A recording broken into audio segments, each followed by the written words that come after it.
And the airstrikes in Gaza continue at this time as well. Well, the big focus for Israel now, however, isn't Gaza. It is Iran. As Iran declares its intent to engage in war with Israel, tensions have escalated dramatically in the last 1 week. After launching missile strikes on Israel, 181 missiles, including hypersonic missiles last week, into Israel, Iran's supreme leader has urged all Muslims to unite against a shared adversary. Israel is reportedly planning retaliatory strikes which haven't come yet, with potential targets. Here's a look.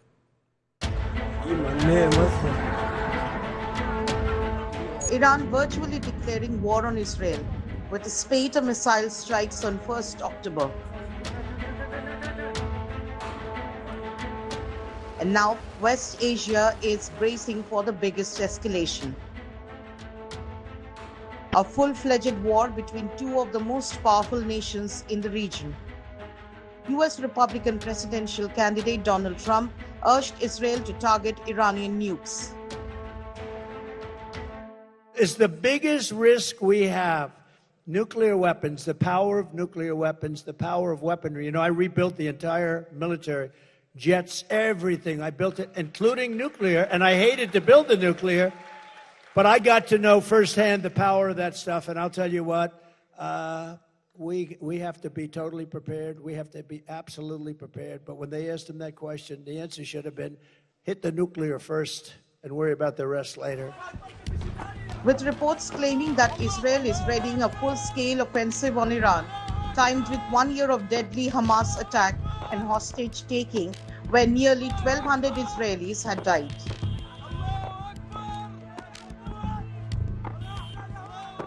IDF is preparing for the biggest strike, and probably with the oil reserves, the presidential palace of the Iran could be the target. 7th October 2023 was a black day for Israel when Hamas attacked inside Israel.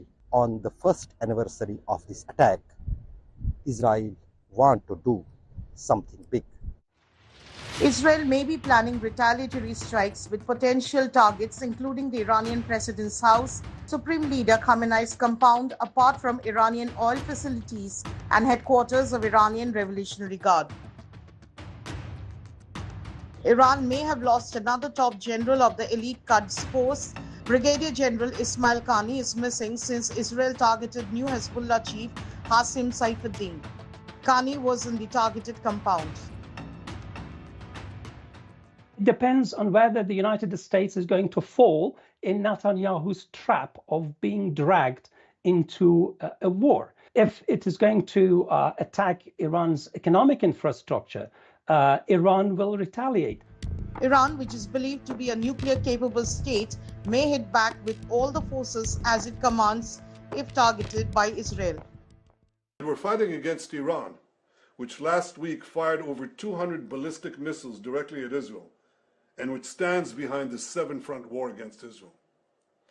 As Israel fights the forces of barbarism led by Iran, all civilized countries should be standing firmly by Israel's side. Yet President Macron and some other Western leaders are now calling for an arms embargo against Israel. Palestinians are defending their own soil and their own land, and their defense is legitimate. Helping them is legitimate as well.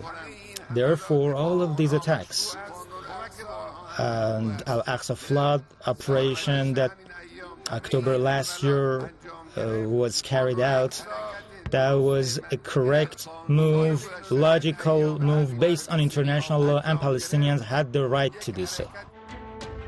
Supreme Leader Khamenei on Sunday urged all Muslims to unite against Israel and pledged to hit back at the aggressor. Bureau Report, India Today. For nearly a week since Iran's missile strike on Israel, the biggest question has been not whether Israel will retaliate and attack Iran, but what will Israel's response be like? What will it attack in Iran? Well, we've talked about nuclear sites being possible targets, but other than nuclear sites, which seem from the face of it a little unlikely, what are the other possible targets that Israel can look at? Number one, the Tabriz missile base. Number two, the Kermanshah missile base in the Bakhtaran area of Iran. Number three, very important, the Imam Ali missile base. This is in Khurramabad. This is an underground missile silo complex which was apparently involved in the October 2nd missile barrage attack on Israel. The Arak missile silo depot is also said to have been part of the launch, the launch offensive on Israel on October the 2nd. The Shiraz missile production facility is commonly quoted as, as an active target for Israeli airstrikes if they should happen. The Chabahar port, very, very important one, where India is involved as well. For the Iranian Space Agency is also nearby, that's under construction over there. The Haji Abad missile base is another possible target for an Israeli attack. It houses solid propellant ballistic missiles assumed to be underground like all missile sites in Iran. The missile complex in Isfahan, which is actually a production and manufacturing facility for Israel's ballistic missiles, is located there. That could be something that Israel may want to target. The Imam Khomeini Space Center in a place called Semnan. It's a launch facility for Iran's space agency and space program. That could be a strategic asset that Israel might look at as a target. The Sharud Space Center is a launch facility for the IRGC, could also be a potential target. Tehran, which is the national capital of Iran, also has a list of targets within its confines. The Iranian Space Research Center, or ISRC, the Iranian Space Agency, or ISA, IRGC Command and Control, or Tharallah, are all in Tehran. And remember, considering that the Hamas chief was killed inside Tehran in circumstances which continue to be mysterious, it seems like human targets inside Tehran are also not beyond the reach of the Israeli Defense Forces. So that gives you a full 360-degree roundup of the possible targets in Iran that Israel could potentially be looking at in terms of a retaliation.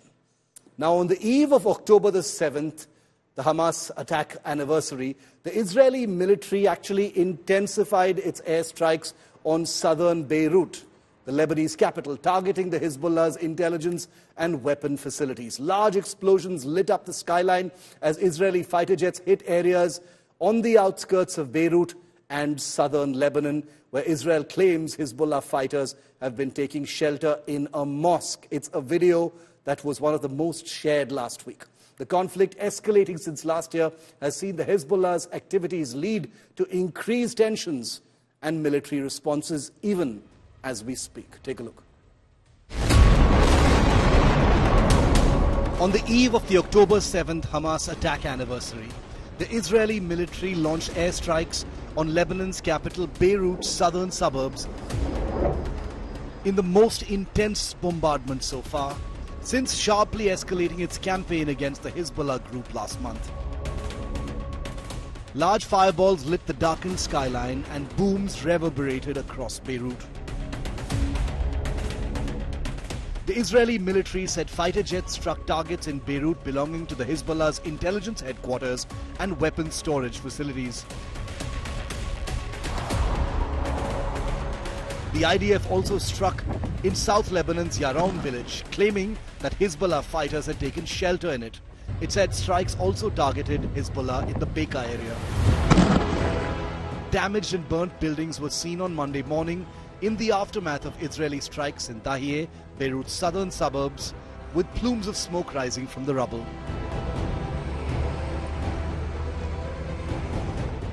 I'm currently in the Amatya Hills. This is the hill area of the Lebanon where mostly people come for the safety and for their security. After the bombings in the suburbs of South Beirut, many families who could afford have shifted to this hilly hill station, or we can say, of Lebanon. But here also the Israeli air defenses are following all those people who are on their target and even attacking in these hills. You can see how much damage has got created in the building. Israel accuses the Hezbollah of deliberately embedding its command centers and weaponry beneath residential buildings in the heart of Beirut. Hezbollah, though, denies storing weapons with civilians. This is Zaytuna port area. This is the Bay Area. And right behind me is the Mediterranean coast, and always caught in the crossfire are the innocent civilians, the citizens, and that's exactly the case what I see here in Lebanon as well. Ever since the Israel airstrikes started happening in southern part, hundreds of the Lebanese or the Syrians living in that southern suburb have taken shelter near the Bay Area. They are sleeping on the road. I see the huge number of women, the children who are living here in literally difficult situation and condition, and there's always a fear as the Israel offenses are continuous, the Hezbollah also retaliating, and if the conflict escalates further, probably it will affect the entire Beirut. The conflict in Lebanon, which started a year ago with cross-border strikes by the Hezbollah in solidarity with Hamas, has rapidly expanded in the past couple of weeks.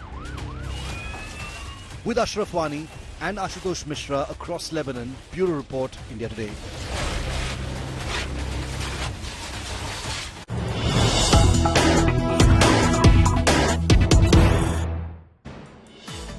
And the escalation is taking place between Israel and the Hezbollah. The IDF has just put out a statement along with videos confirming that it is now carrying out an extensive wave of airstrikes against Hezbollah targets in southern Lebanon. That's the very latest coming in. I want to go across to our reporters on the ground. Ashraf Wani and Ashutosh Mishra are our reporters on the ground in Lebanon. Ashraf, quickly coming to you first. The last 48 hours has seen a very steep escalation in airstrikes in southern Lebanon and also in Beirut. What is the current situation, Ashraf? The IDF announcing an extensive wave of strikes now on the Hezbollah. Absolutely, Shiv. Last 12 hours, we can say specifically, because it is the 7th of October. On one side, the IDF and Israel is observing is at the Black Day in their country, when on last year, on the same day, there were 1,150 people, including the soldiers, got killed, and more than 250 were made hostage by the Hamas and Hezbollah together. Now, it is being also observed by the Hamas as well as Hezbollah as their victory day. Hezbollah today, early in the statement, said that their fight will continue despite all these jolts which they have suffered during last many months, that they are going to continue their fight against Israel till and until the Jerusalem is not liberated. That operation was named as the Operation Al-Aqsa on 7th of October last year. And now that has been changed into Labbaik Ya Nasrullah. That means Nasrullah, we are with you, who was the topmost commander of the Hezbollah. He was eliminated weeks back. Now there is an intensification by the rockets and the, we can say, attacks on the Israel, not only northern parts of Israel, but in fact, Haifa was also on the target since yesterday evening of Hezbollah. They have today also fired more than 100 rockets in different parts of the northern Israel. And also Israel has intensified its aerial bombardment that we are witnessing since last many days, not only in the suburbs of Beirut, but that has been extended to the other parts of Lebanon too. And also today is very important day on the Israeli side, that they have confirmed that they have started their ground operation in Galilee Finger. Okay, very important. Taking off on one of those points, Ashutosh, the Hezbollah continuing to be struck by Israeli airstrikes, but apparently some of their military positions are still untouched. They are still able to attack Israeli positions in the northern part of that country, including, positions very close to Haifa.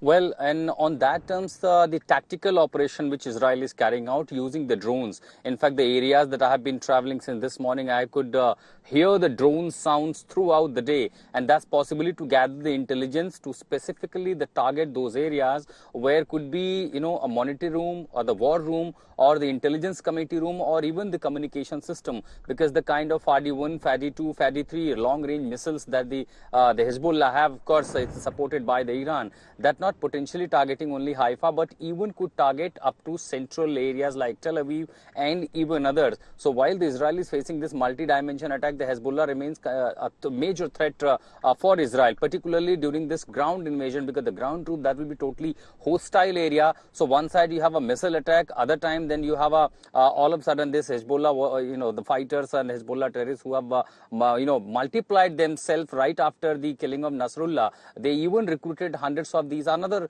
numbers of these Hezbollah groups in their companies, in their troops. So kindly, what we see at the moment, Shiv, is the major threat over even the civilians, because as the drones continue this gathering intelligence, most likely what we see a massive airstrike in the southern part. So that are the extremely remote areas, largely the villages, because remember, every day the Israeli forces are giving evacuation notice. But this what looks like another major strike would happen in parts of Beirut, particularly in the southern suburb, even tonight. Right. So one side airstrike continues, there's a fear looming over another airstrike possibly this night, and that's what the escalation continues. The escalation is taking further.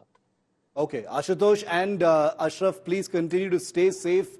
You're in one of the most dangerous places right now, because that's where the airstrikes are being concentrated. We will keep coming back to you. Brave combat reporting from the war front in southern Lebanon and in Beirut, and we will continue to report from those places. Now, India Today's reporters, as you just saw, are in all of the places where this conflict is unfolding, bringing you first-hand information on the war, because that is important to the way that we bring a difficult and complicated story to you, not through agencies, not through somebody else's eyes, through our reporters and India Today's cameras.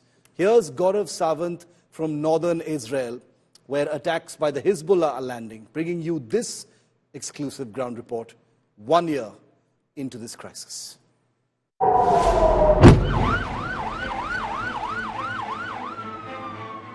One of the worst impacted areas in the heart of Haifa. This is where rockets struck late last night. Now, if you just look around, this is a residential area.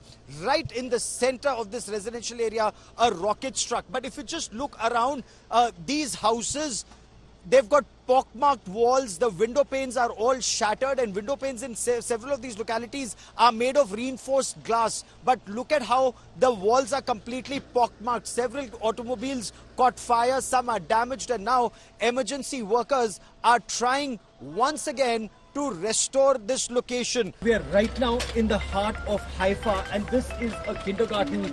In a kindergarten, these are Israeli security forces personnel collecting the shrapnel of the Hezbollah rocket that fell very close to a residential area and very, very close to a kindergarten where little children would have been studying. So let me quickly just jog across, and show you. So parents are here, mothers are here just to see all is well. Fortunately, that blast took place at night, and because it was at night, there were no children at the kindergarten. But look at this kindergarten there.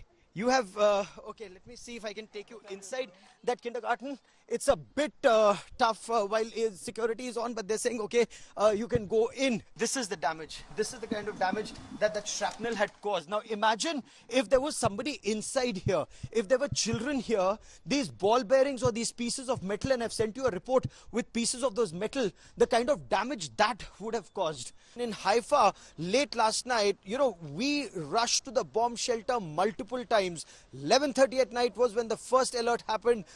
Then the Iron Dome got activated. Several rockets were intercepted, but some managed to fall, in the city and target some areas. And that has led to a considerable amount of panic in the area. Remember, all across northern Israel, more than 60,000 people have abandoned their homes. They've fled to safer areas. But, these are youngsters who are saying that, nothing is going to scare them. You're asking me if Israel is scared. Everyone you see has a thumbs up sign. You talk to everyone and they have a smile on their faces. They're saying we are not scared. We are going to continue to stay here and target, There is a miracle, nobody hurt. Look, this is the kind of damage that was carried out yesterday. There are people who are here. Look, these are the buildings. It's a high-rise in Haifa, a residential high-rise that was targeted in that rocket attack. Now, fortunately, that rocket fell short. It fell in this open patch. I have some youngsters with me who are joining me on this broadcast. They live in the neighborhood. What happened yesterday? What can you tell me?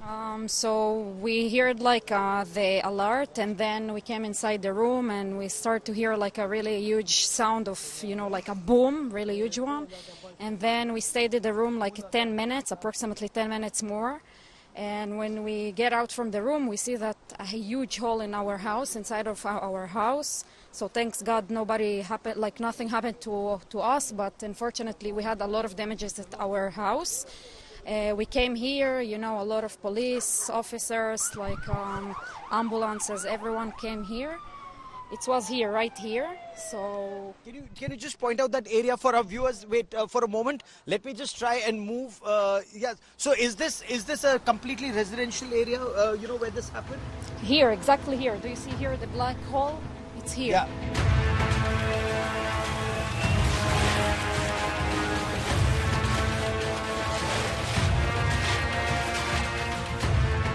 There were multiple rockets that also fell in the Tiberias area, which is about 50 kilometers from where we are right now. But just look all around.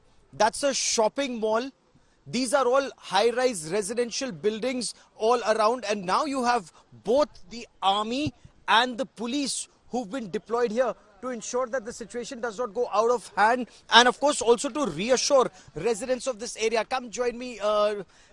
You were here when the blast happened yesterday? No, I was little bit not exactly in the area, but you can hear the voice very far. It was like very strong boom. So the situation remains extremely, extremely grim even as we speak. Even when I'm standing here, I'm being told you must know. The moment you reach any place, know where the nearest bomb shelter is and just rush there should something happen. And remember, October the 7th makes this the first-year anniversary, which means as the sun begins to set, there is still time left for a possible symbolic action. We'll be keeping our eyes very closely on Israel, Lebanon and Iran. War reportage always first here on India Today.